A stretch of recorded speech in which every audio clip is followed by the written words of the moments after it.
අපේ සිතුවිලි වල හැංගිච්ච පුදුමාකාර බලය අවදි කරලා මුළු ජීවිතේම ජයගමු. ඉතින් අපි අද කතා කරන්නේ ඔබේ ජීවිතේ පුදුමාකාර විදිහට වෙනස් කරන්න පුළුවන් බලවත්ම පුරුද්දක් ගැන. ඒ තමයි ස්තුතිවන්ත වීම. එහෙමත් නැත්නම් gratitude. මිනිස්සු තමන්ගේ ජීවිතයේ පුරුදු වෙලා ඉන්නෙම තමන් ළඟ නැති දේවල් ගැන හිතන්න. තව මීට වඩා හොඳ තනතුරක් මට තිබුණා නම්, මීට වඩා මට මිල මුදල් තිබුණා නම්, මට මීටත් වඩා හොඳ ගෙයක් තිබුණා නම්, මෙන්න මේ විදිහට තමන් ළඟ නැති දේවල් ගැන හිතනවා ඇරෙන්න මිනිස්සුන්ට තමන් ළඟ තියෙන දේවල් වලට ස්තුතිවන්ත වෙන්න අමතක වෙනවා. ඉතින් මෙන්න මේ ස්තුතිවන්ත වීම කියලා කියන්නේ මොකද්ද? ස්තුතිවන්ත වීම කියලා කියන්නේ ජීවිතයේ අපිට ලැබෙන හැම යහපත් දෙයක් වෙනුවෙන්ම ස්තුතිවන්ත වීම, ඒවා අගය කිරීම. ඔබ අලුත් දවසක උදේ ඇහැරුණා නම්, ඔබට හුස්ම ගන්න පුළුවන් නම්, ඔබට කුස පුරවගන්න කෑම වේලක් ලැබුණා නම්, ඔබට ආදරය කරන එකම එක මිනිස්සෙක් හරි මේ ලෝකයේ ඉන්නවා නම්, ඉතින් ඒ හැම දෙයකටම ස්තුතිවන්ත වෙන්න.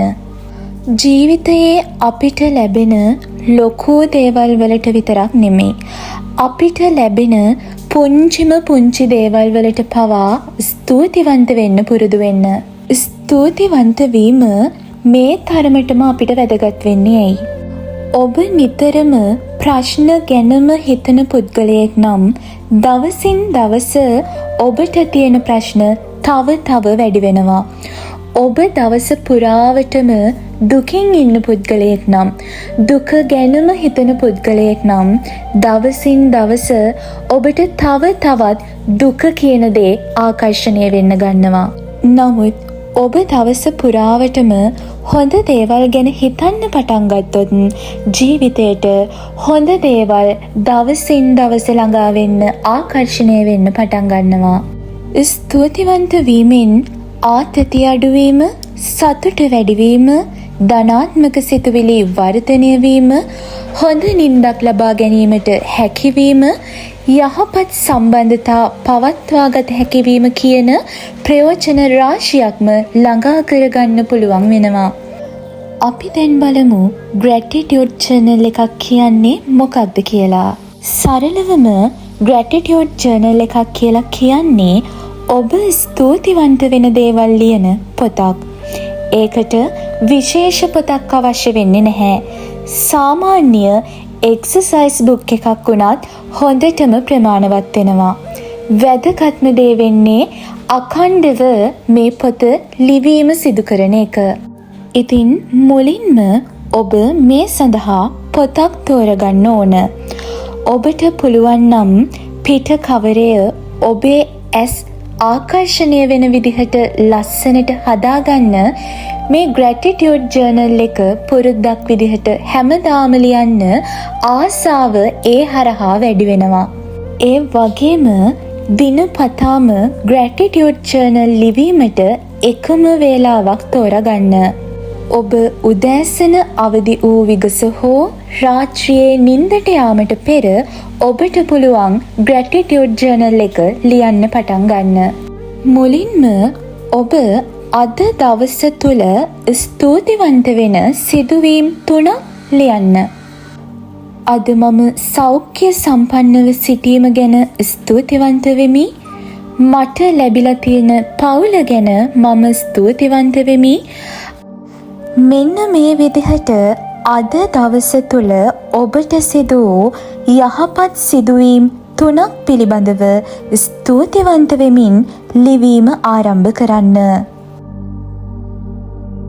ඉන් පසුව ඔබට පුළුවන් මේ කරුණු 3 සම්බන්ධව ගැඹුරින් ඔබට දැනෙන හැඟීම් ගැන ලියන්න. මගේ ජීවිතයේ මට ආදරණීය පවුලක් ලැබිලා තියෙනවා. මම වැටෙන හැම වෙලාවකම මට ශක්තියක් වෙන පවුලක් මට ඉන්නවා. මට ජීවිතයේ ඉස්සරහට යන්න හැම වෙලාවකම මාව ධෛර්යමත් කරන ආදරණීය පවුලක් මාත් එක්ක ඉන්නවා. මෙන්න මේ විදිහට ඔබට පුළුවන් ඔබට ලැබිලා තියෙන දේවල් විස්තරාත්මකව ලියන්න. එන්න එතකොට ඔබ තුළ තිබෙන ඒ හැඟීම තව තවත් වර්ධනය වෙන්න පටන් ගන්නවා. ඉතින් ග්‍රැටිටියුඩ් ජර්නල් එක මේ විදිහට ලියන්න පටන් ගත්තට පස්සේ මුල් දවස් කිහිපයේදී ඔබට කිසිම වෙනසක් නොදැනෙන්න පුළුවන්. නමුත් ඔබ ඔබටම අභියෝගයක් කරමින් දවස් 30ක් අඛණ්ඩව මේ විදිහට ග්‍රැටිටියුඩ් ජර්නල් එක ලියලා බලන්න. ඔබටම ඔබේ හිත පිළිබඳව යම්කිසි වෙනසක් දැනෙන්න පටන් ගනීවි. ඔබේ ජීවිතයට වැඩිපුරම හොඳ දේවල් දවසින් දවස ආකර්ෂණය වෙන්න පටන් ගනීවි. වෙනදට නොදැනුණු හිතේ සැනසීමක් ඔබට දැනෙන්න පටන් ගනීවි. වෙනදට වඩා ඔබේ ජීවිතය සතුටින් පිරෙන්න පටන් ගනීවි.